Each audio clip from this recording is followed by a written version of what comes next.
നമസ്കാരം. പ്രവാസി മലയാളിയിലേക്ക് സ്വാഗതം. UAE കുറിച്ച് പറയുകയാണെങ്കിൽ തന്നെ പ്രവാസികളെ ഇത്രത്തോളം കരുതുന്ന മറ്റൊരു ഗൾഫ് രാഷ്ട്രമില്ല എന്ന് എടുത്തു തന്നെ പറയണം.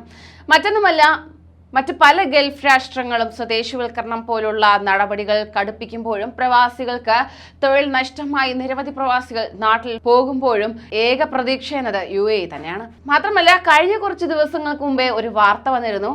ലോകത്ത് തന്നെ ഏറ്റവും കൂടുതൽ ശമ്പളം നൽകുന്ന രാജ്യങ്ങളിലൊന്നായി UAE മാറിയിരിക്കുകയാണ്. അങ്ങനെ പ്രവാസികൾക്ക് ഏറെ പ്രതീക്ഷ നൽകുന്ന ഓരോ വാർത്തകളും ദിനം പ്രതി പുറത്തു വരുമ്പോൾ ഇപ്പോഴിതാ അത്തരത്തിലൊരു വാർത്തയാണ് പുറത്തു വരുന്നത്. രാജ്യത്തെ വിവിധ മേഖലകളിൽ ജോലി ചെയ്യുന്ന തൊഴിലാളികൾക്ക്, പ്രത്യേകിച്ച് പ്രവാസികൾക്ക് ചികിത്സാ അവധി ലഭിക്കുമെന്ന മാനവവിഭവശേഷി സ്വദേശിവൽക്കരണ മന്ത്രാലയം അറിയിച്ചിരിക്കുകയാണ്.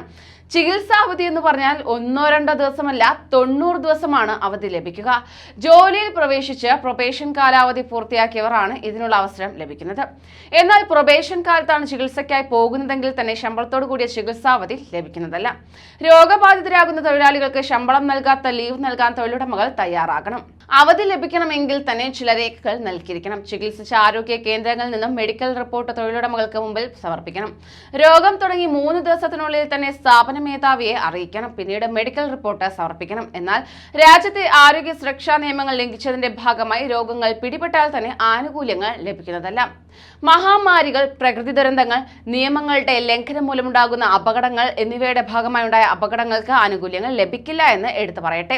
കൂടാതെ ലഹരി ഉപയോഗം മൂലം എന്തെങ്കിലും അപകടം സംഭവിച്ചാൽ പരിരക്ഷ ലഭിക്കുന്നതല്ല. ഇക്കാര്യങ്ങൾ എല്ലാം പരിശോധിച്ച് മാത്രമേ മെഡിക്കൽ അവധി ലഭിക്കുകയുള്ളൂ. ചികിത്സയുടെ കാലാവധി കഴിഞ്ഞിട്ടും ജോലിയിൽ തിരിച്ചെത്തിയില്ലെങ്കിൽ തന്നെ തൊഴിലാളിയെ പിരിച്ചുവിടാൻ തൊഴിലുടമയ്ക്ക് സാധിക്കുന്നതാണ്.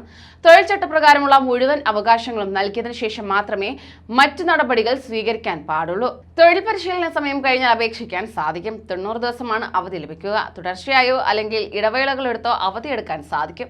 അവധിയിൽ പ്രവേശിച്ചാൽ പൂർണ്ണ വേതനത്തിന് അർഹത ഉണ്ടായിരിക്കും. എന്നാൽ 30 ദിവസം പകുതി വേതനത്തിന് മാത്രമേ അർഹത ഉണ്ടായിരിക്കുകയുള്ളൂ. ബാക്കിയുള്ള 45 ദിവസം വേതനരഹിത അവധിയായിരിക്കും ഉണ്ടായിരിക്കുക. മന്ത്രാലയം ആണ് ഇക്കാര്യം അറിയിച്ചിരിക്കുന്നത്. കൂടുതൽ പ്രവാസി വാർത്തകൾക്കായി ഈ ചാനൽ സബ്സ്ക്രൈബ് ചെയ്യും.